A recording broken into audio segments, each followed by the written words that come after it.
बाबा का ढाबा।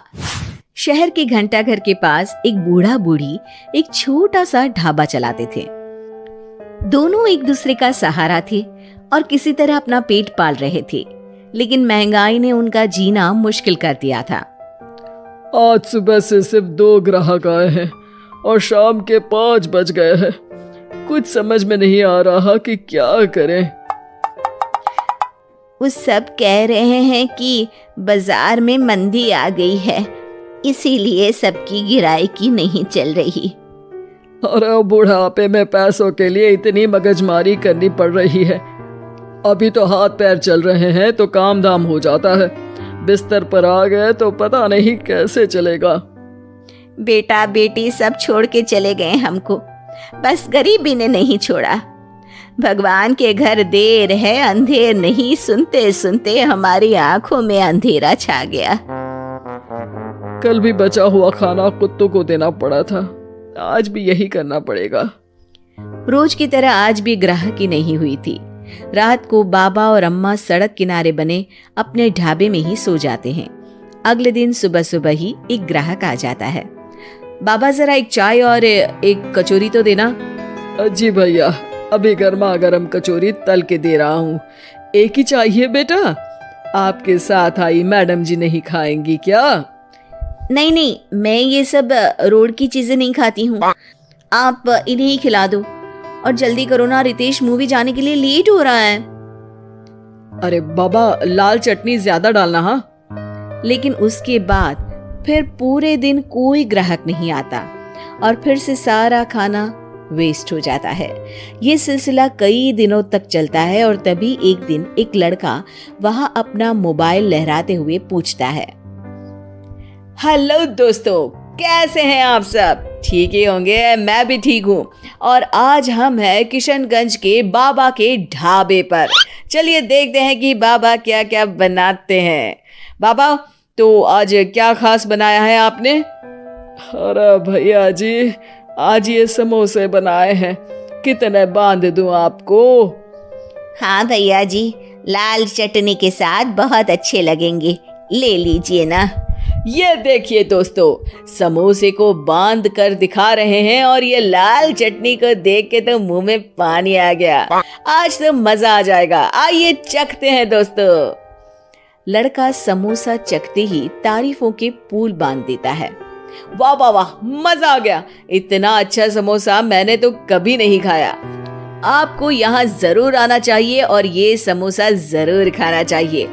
और एक चीज, ये देखो, ये रोड साइड पर इनका ढाबा है, इनकी हेल्प तो होनी ही चाहिए। अच्छा, वैसे और क्या क्या बनाते हैं आप? बेटा, पराठे मैगी सब बनाते हैं। वाह वाह, इतना अच्छा खाना बनाते हो, बहुत भीड़ होती होगी। अरे नहीं बेटा, कोई नहीं आता हमारे ढाबे पे, पैसे पैसे को तरस गए हैं। अरे आप रो क्यों रही हैं? रोइए मत, क्या हो गया है? अरे बेटा, कुछ बिकता ही नहीं है, आधे भाव में चीजें बेच रहे हैं, प्यार से बना रहे हैं, फिर भी। तो आप दोनों ही हैं? कोई बच्चे बच्चे नहीं है क्या आपके? अरे बेटा, जो है वो हमें छोड़ के कहीं चला गया है, उसके कारण ही हमें ऐसे दिन देखने पड़ रहे हैं। जो थोड़ा बहुत पैसा हमने इस ढाबे से बनाया था, वो सब लेकर भाग गया था। ओह, देखिए आप चिंता मत करिए, मैं आपका वीडियो सोशल मीडिया पर डालने वाला हूँ और फिर देखना कितनी जल्दी लोग आपकी मदद के लिए आगे आएंगे। वो लड़का अपने कैमरा से बाबा के ढाबे का वीडियो बनाता है और सोशल मीडिया पे शेयर कर देता है। वीडियो बहुत तेजी से वायरल हो जाता है और कुछ ही घंटों में वीडियो में दिए अकाउंट में करीब 1 लाख रुपए जमा हो जाते हैं। लड़का अगले दिन फिर ढाबे पे जाता है। बाबा, आप रोइए मत, पब्लिक ने आपका सारा दुख दूर कर दिया है, आपके खाते में 1 लाख रुपए आ गए हैं।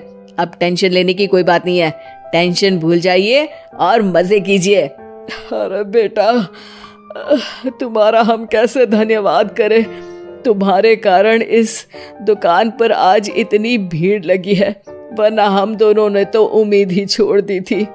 हरा जुग जुग जियो बेटा, तुमने आज एक गरीब का भला किया है। भगवान तुम्हें बहुत तरक्की देंगे। बाबा की कहानी सोशल मीडिया के बाद टीवी पर भी फेमस हो जाती है और टीवी पर बाबा का बेटा उनकी कहानी देख लेता है और उसकी नजर बाबा के खाते में आए रुपयों पर पड़ती है।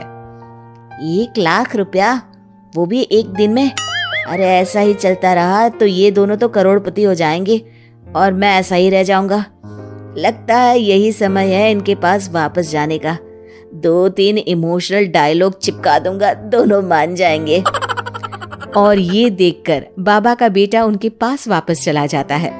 अब बाबा मैं आ गया बाबा, अब मैं आ गया हूँ, आप चिंता मत कीजिए, मैं आपकी पूरी मदद करूंगा। अब तो मेरी आंखें खुल गई है बाबा। अरे बेटा, कितना याद करते थे तुझे मेरे लाल। अपने बूढ़े माँ बाप को छोड़ के अब कहीं मत जाना।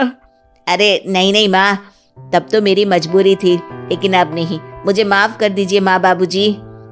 बाबा काफी नरम दिल के इंसान थे और बेटे के आने की खुशी उनके लिए पैसों से कहीं ज्यादा होती है। वो अपने बेटे को माफ कर देते हैं।